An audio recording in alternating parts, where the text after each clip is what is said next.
Hey everyone, welcome back to our channel app tutorial. On today's video I'm going to show you how to change theme in Messenger. It's very quick and easy, so let's get started. First, open the Messenger app on your phone. If you don't have the app yet, you can get it from Google Play Store or the Apple App Store. Want to do that? Launch the app and give your login details, then sign in.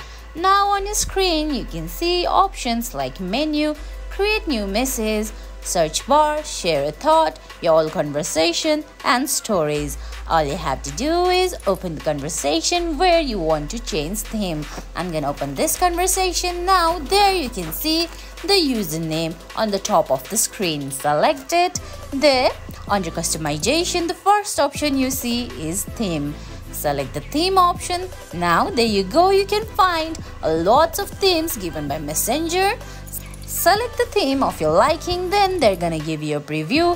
If you like that, tap on select and there you go back and see the theme of your Messenger is changed. And guys, that's it. That's how you change theme in Messenger. I hope you found this video helpful. If you did, please give it a thumbs up, leave a comment, subscribe to our channel and hit that bell icon. See you in the next video.